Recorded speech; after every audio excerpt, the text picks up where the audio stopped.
Hello everyone, we're going to make a start now, so I hope you're ready and sitting comfortably. So a warm welcome to you all and thank you very much for joining us today.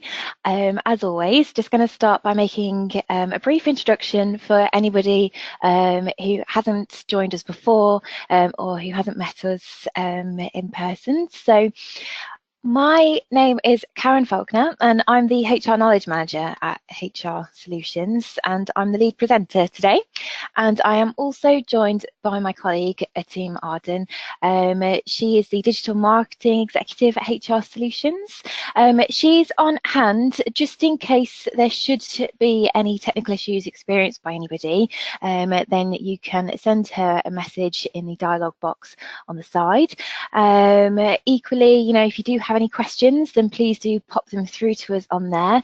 She will look to collate them, and if I've not answered any of them through the course of the webinar, then I'll certainly look to come back to you very shortly afterwards. And as always, we are going to record this session, so if you did want to listen back, then you can do that, and we're very happy to provide a copy of the slides as well for anybody that should want them. Okay, so we are at stage 4 now of our GDPR compliance series, and this session is going to be focusing on the requirements to keep records under the GDPR.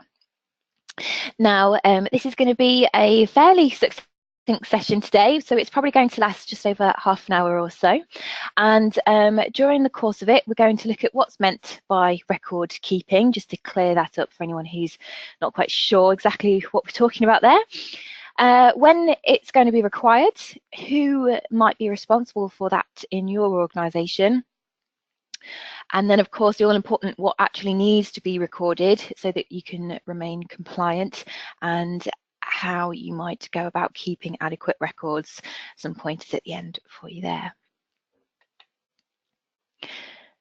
So hopefully the session will achieve for you an understanding of record keeping. You'll know when it's required and what you've got to do to be compliant. And again, my a common aim that I have in these series is to leave you feeling a little bit more comfortable with the concept. So then let's get started. What is meant by record keeping in the first place? Well, if you wanted to reference it, we are looking at Article 30 of the GDPR, and this is where we're told that we will need to keep records of processing activities in order to meet our obligations under the new data protection laws. So in brief, what this means is that certain employers or data controllers, if you wanted to use the data protection legal jargon, are now required to keep details on the ways in which they process personal data in their organisation to demonstrate compliance. Okay, so this is how data is processed in your business, rather than just keeping records of what data you keep. Okay, so it's quite a different thing. This is records of how and the ways in which you are actually processing the data itself. So it's about the processes.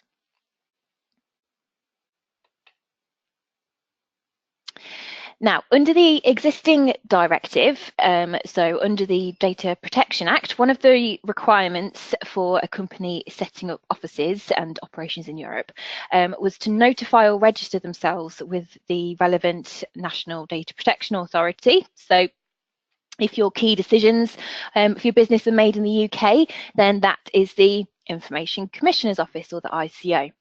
So you would have to notify or register with them your intention to process personal data within the relevant jurisdiction.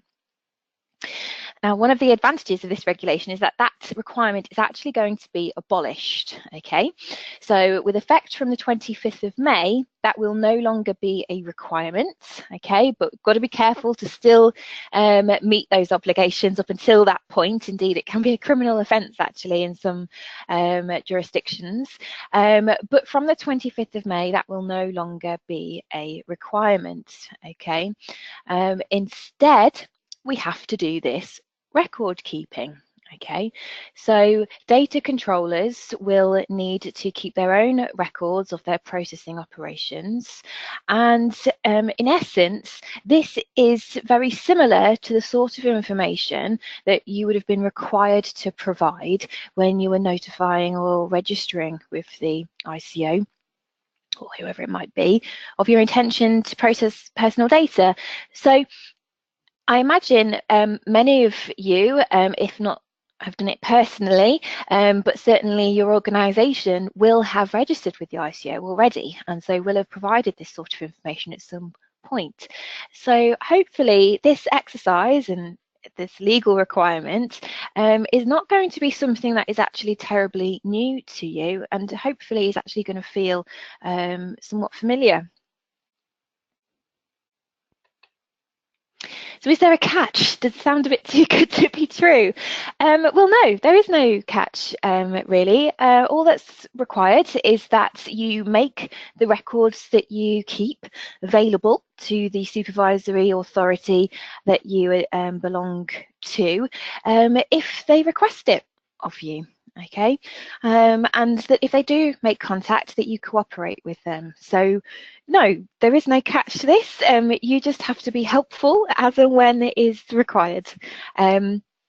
You know, so that's great, really. It's not to diminish in any way the requirement for you to, you know, meet these obligations diligently. You know, it's not something that we would be expected just to pay lip service to and get away with.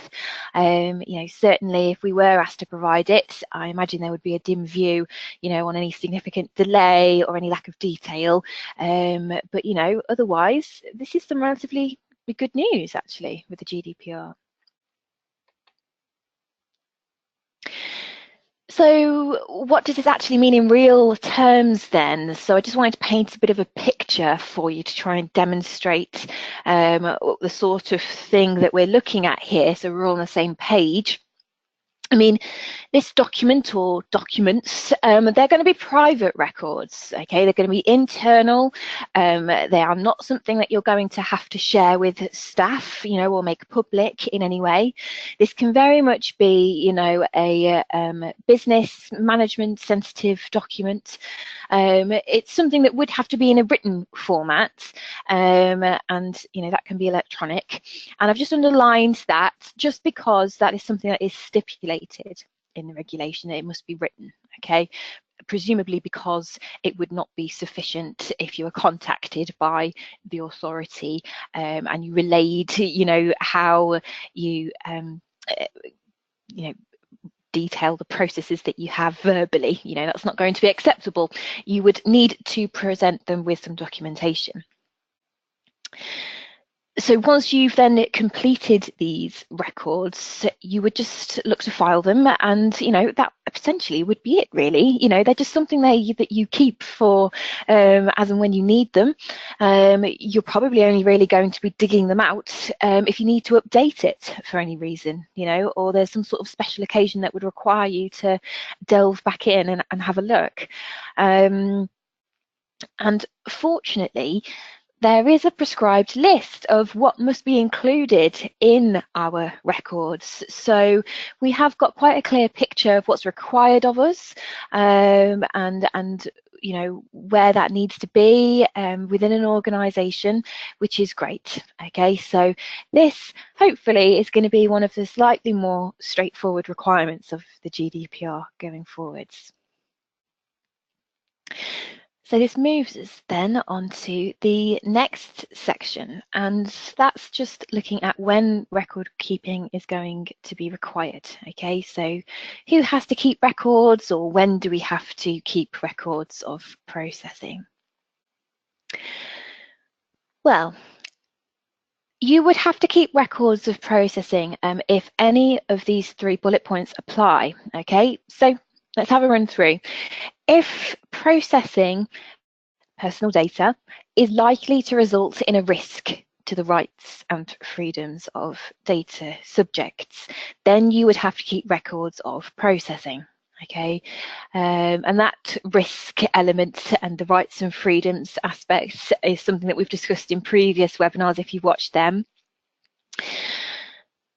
You would also have to keep records of processing if the personal data that you are using was not occasional. So are you using personal data regularly? And lastly, if processing includes any what we know of as sensitive data or data relating to criminal convictions. Okay, so the regulation says that if any of those three things apply, you must keep records. Okay. Now, there is an exception which I've put at the bottom, and the reason for that is even if this describes you, if one of the 3 bullet points above also describe you, you would still have to keep records, okay?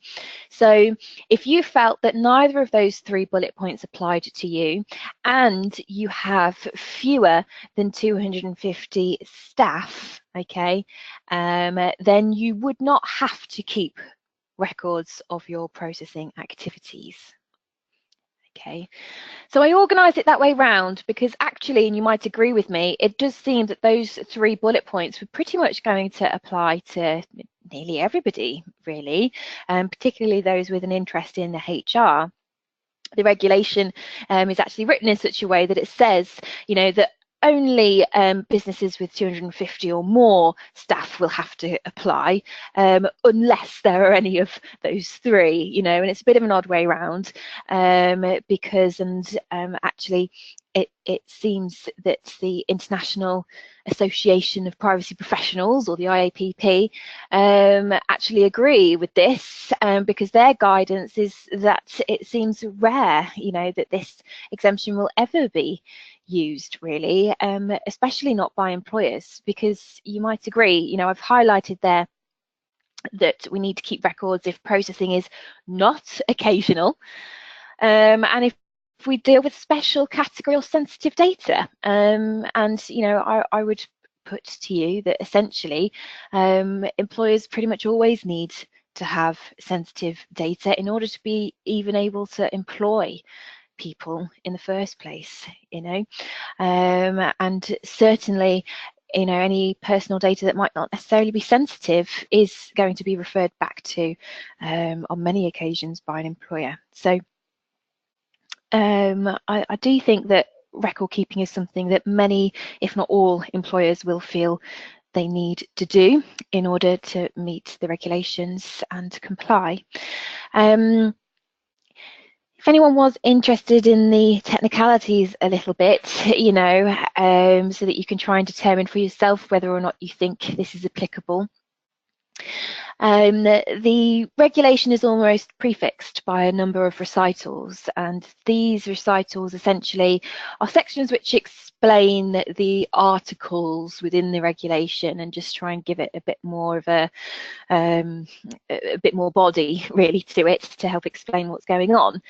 And there is one of these descriptions about record keeping, which specifically says, you know, that there is a need for a derogation, which essentially is a suppressing of the article, i.e. the requirement to keep records, specifically for small to medium-sized employers, you know, or data controllers. Perhaps because, you know, due to the size of the organisation, it's recognised that it's perhaps not necessary or a requirement. But as I say, I do really feel that even though there is this explanation in the recital, that is oddly contradicted by the content of the article, which says that if processing is not occasional, you must keep records. So we will perhaps have to see how this manifests. But maybe it will be the case that enforcement will be a little less stringent on employers with fewer than 250 staff. I don't know. That is just speculation. But just to relay again my point to you, the IAPP actually said, you know, that in light of those limitations, it is more likely than not that the exemption will rarely be used, especially by employers, as most processing of personal data will be caught by, you know, one or more of them. So I do think that this is something that every employer is going to have to do, but it should be a fairly straightforward activity, as we should see in a little while. So, who will be responsible for this in your organisation? So if you joined me on our second webinar where we discussed roles, then you will be familiar with the terms of the data controller and the data processor. Now, the regulation names both the controller and processor as entities or people who will be responsible for this. Okay. Now, in my last webinar, my webinar on roles, we spoke about the fact that a controller can describe an entity or an organisation as a whole, as a processor can also describe an organisation as a whole. But we can also use the terms to refer to specific individuals within a business, if only to help us with delegating responsibilities for, getting everything done that is required of us.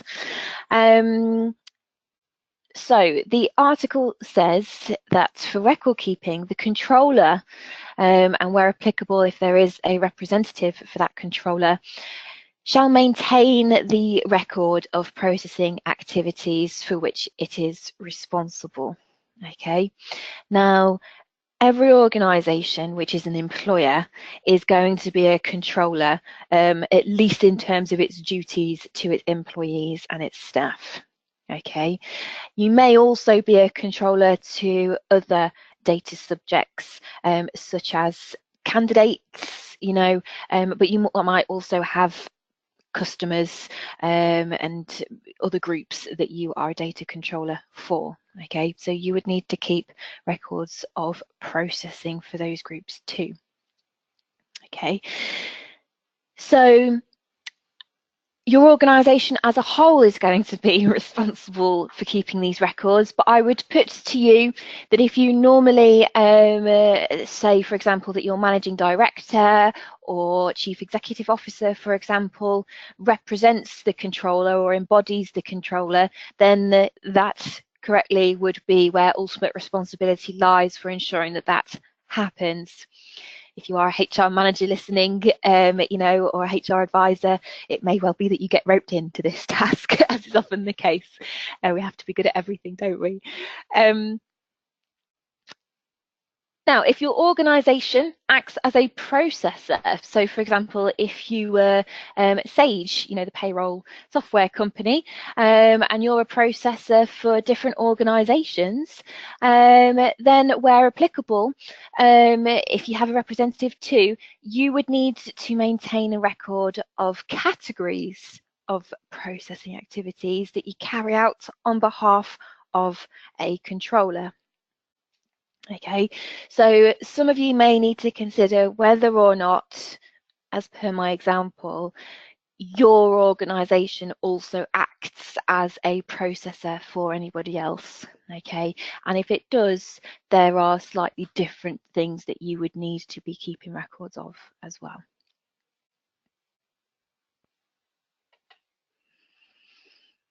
So the meaty bit then, what needs to be recorded to ensure compliance? So as I said, thankfully, rather kindly, there is at least a prescribed list of things that need to be included in these records. Okay, so this is a minimum. If you felt there was any other pertinent information, then feel free to include that, but you don't have to. But these 7 things are what controllers or employers would have to be recording. Okay, so you might have all of this information within a single document. So they're all there for you to refer back to if you need to, but I will run through them now. So to start with, you would need to have the name and contact details of those who represent the controller. Okay, and the details of anyone who might represent the controller, as well as the details of a data protection officer if you have one. Secondly, you would need to keep a statement of the purpose or purposes of the processing. You would then need to keep a description of the categories of data subjects and of the categories of personal data. Okay, so we talk about categories of data subjects. That could be employees, it could be candidates, it could be customers, and categories of personal data could be things like addresses, dates of birth, so on. Fourthly, the categories of recipients. So who is actually getting this data put in front of them, okay? And here you should also include any recipients in third countries or international organisations as well.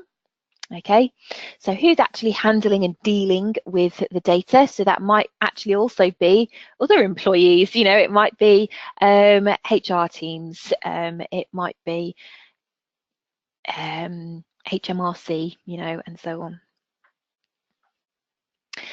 Next, if you do transfer any data internationally or to a third country, and you rely on safeguards to process that data securely, then you would need to keep details of those safeguards.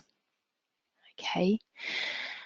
Now, if hopefully you've looked at getting a revised data protection policy in place. Okay, certainly at HR Solutions, we have got a template general data protection policy, and within it, for example, there is a section on international data transfers and options within that, and you must have at least one of, you know, these various options in order to be able to lawfully send data abroad. Now, one of those options are that you have appropriate safeguards in place. Okay, so if you don't have our policy, but you've researched international transfers yourselves, then hopefully you're familiar with the fact that there are several ways in which you can do that, and would be aware that one of them is to have your own suitable safeguards in place. So if you're relying on that one, then you would need to have details of it here. Sixth, you, where possible, would need to keep details of how long you plan to retain the personal data for, the different categories of that personal data, okay? And in the regulation that's referred to as the time limits for erasure, okay? So how long you envisage keeping these categories of data for. And then last but by no means least, a general description, and there's that familiar phrase again, of the technical and organisational security measures that you have put in place. Okay, so there's a bit of, I'm afraid, dense text there, but the reason I've put this in is because at this point in the regulation, this is actually almost word for word examples of the measures that would be expected to be seen in your records of processing in terms of security measures. Okay, so I thought it would also be a great opportunity for me to relay to you the sorts of measures that you should be able to write down. Okay, so if you haven't perhaps got any of these in place, you can add it to your tick list of things to do that are going to be credible to you. So it includes things like pseudonymization, which we spoke about on a previous webinar, encryption, how to maintain integrity, availability and confidentiality on an ongoing basis, how to restore availability if all your servers should suddenly go down, and how to regularly process how to regularly test your processes for their effectiveness in terms of security, and ergo then whether or not there needs to be any revisions made to your measures. Okay.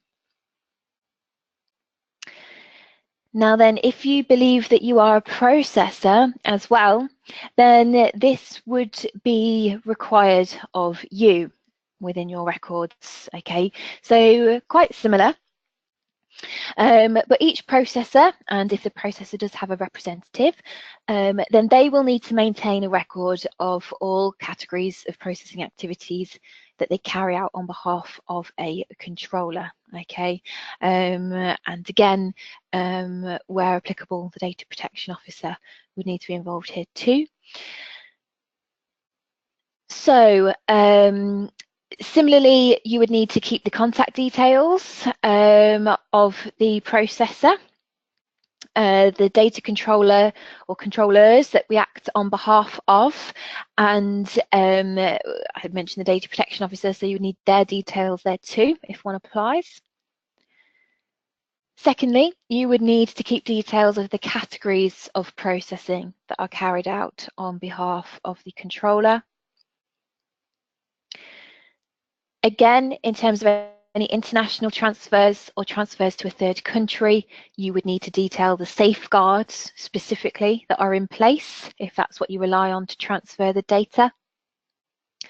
And lastly, that same description of technical and organisational measures with the examples listed below, and they just mirror what was on the previous screen.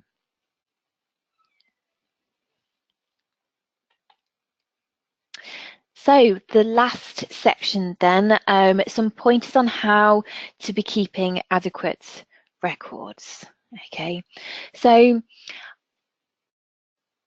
I've broken this down into 3 sections, and the first one I wanted to talk about was giving consideration to the format. Okay, so you can use those details that were listed on the previous slides to essentially generate a standardized form, really. You know, as I said before, that form should be written, okay, and it can be a soft or a hard copy. And it's going to need to be legible, okay, and in a logical structure that's well organized, okay. Now that might sound obvious, but there is no point having a record of something that is meaningless or indecipherable to anybody else. So please do make sure that you think that if it was passed to the hands of somebody else, you know, that they would understand it. Make sure that it is stored, you know, in a safe and secure location. Not only because, you know, if there is a disaster, you will want to have a contingency copy, you know, somewhere that's saved, but you also want to be able to know exactly where your records of processing are at all times, because if you were contacted by a supervisory authority and they wanted to see these details, you don't want to be fretting about where they are. And I do imagine that, you know, any prolonged delay in providing them with what they're asking for is going to raise eyebrows. I then want to prompt you to consider the level of detail. Okay, so I touched upon this before, but your records do really need to be self-explanatory. Okay, you're not necessarily going to get the privilege or opportunity to explain to one of the commissioner's officers what is meant by your records. You know, if it's very sparse, they may well just assume that you don't really have the information that they need. So give it enough detail that it's self-explanatory, not war and peace, but it should be concise and informative. Don't skimp too much on the detail. And if you were going to ask me, you know, where you should focus detail on, you know, if you do feel that you are writing chapter and verse, then I would suggest to you that you give greater detail on areas where you're perhaps processing data about a large number of data subjects, or any processes that uses a large number of personal data records. The regulation, you know, requires that there's additional protection and additional security provided for sensitive data. It doesn't necessarily say what that is, but it's quite clear throughout that it should be given this prestige. So certainly, you know, focus detail on areas where you're processing sensitive data. The regs also talk a lot about this perceived high level of risk. So if you think, from having done your impact assessments, that processing could result in a high level of risk, then again, I would suggest that you focus a degree of detail on that. And if you were to use new technologies, so again, I've taken that from a topic that the regulation comes back to on numerous occasions. It does speak quite often about the fact that you would need to review security measures in light of any new technology to the market, both that you would be introducing to your company, particularly while you're, ironing out any creases still, there could be some risks there while you have teething problems that you're trying to smooth out. But also any new technologies that are just, out there in the news, so for example, if anything hit the market that might mean that you could be more at risk, then you might want to focus details on that. And that actually is something that I'm getting a bit ahead of myself on now with the review section. So the third way in which I want to prompt you to think about how you're keeping your records is with regards to review. And I do think that if you are aware of any threats that develop, in terms of cyber or digital crimes, then, that's going to be an occasion where you might need to do that. So in terms of whether you're required to review your records or not, the regulation is really just not clear, I'm afraid. It doesn't speak about it at all. It's silent. So advice? I think it would be reasonable to assume that a supervisory authority would take a rather dim view on any records of processing that are outdated. I would suggest then that you consider arranging reviews periodically. I think the frequency that you do this is probably likely to vary depending on your circumstances, from one business to a next. So think about what happens in your organisation or the day-to-day runnings of things that might prompt the need to review that the records are still accurate of what's actually happening. And as I said, that could be that if you hear in the news about any developments, then you want to double check that your processes are robust against those developments. And if you have a breach, for example, that perhaps prompts you to scratch your heads and rethink how you could have safeguarded or protected your security, the security of your data better, then you might want to also dig out your records of processing to update that with any additional measures or changed measures that you make. Okay. Now, when we looked at the content of what's required within our records, if you have seen my third webinar on privacy by design and data protection impact assessments, you might be thinking, well, hang about, it seems to mirror pretty much everything that was required in a data protection impact assessment. And you're right, which is great, really, because what it means is that you may well have done a lot of the legwork that's required for these records already. Okay, it might just need reformatting, and it would need to be replicated. You are going to need to have a separate document for your record keeping because the purpose is slightly different. But you may well have done a lot of the legwork for this already. So just review the information that you've got, anything else that you might need to add or remove even, and check that you're keeping it in the styles that I've advised here. Okay, and that will be it. Okay, that is going to be a really key area of compliance within the GDPR that you will have completed, done, dusted, and can lock in a drawer until you need to come to review it at some point in the future. So that's it. That brings us to the end of the webinar today. So if you do have any questions, then please do pop them through. I can see we've had some already, which is great. So what I'm going to do is just look at answering those afterwards, and I'll come back to you directly. But if you do have any feedback for me as well, then that would be great. I'll just, keep the webinar running for another minute or two if you do just want to pop any questions in the side panel. But I do know that we send you an email out to thank you for attending, so you can always email me directly then as well. And if you would like to, meet us face to face and still feel that you need to do a bit more to get prepared for GDPR, we've run a number of really successful seminars so far, which I've really enjoyed. And if any of you listening have attended, I hope you have too. We do still have one left. So if you haven't been along and are interested, then please do have a look at our website here. We've got one left coming up and you'd be very welcome to attend on the few places we have left. So thank you very much. That's it. That's stage 4 done. So we have one stage left to go, breach reporting. So join us next month for that, and hopefully you'll be feeling very much on your way, if not ready for compliance with the GDPR. All the best. Good luck. Bye-bye.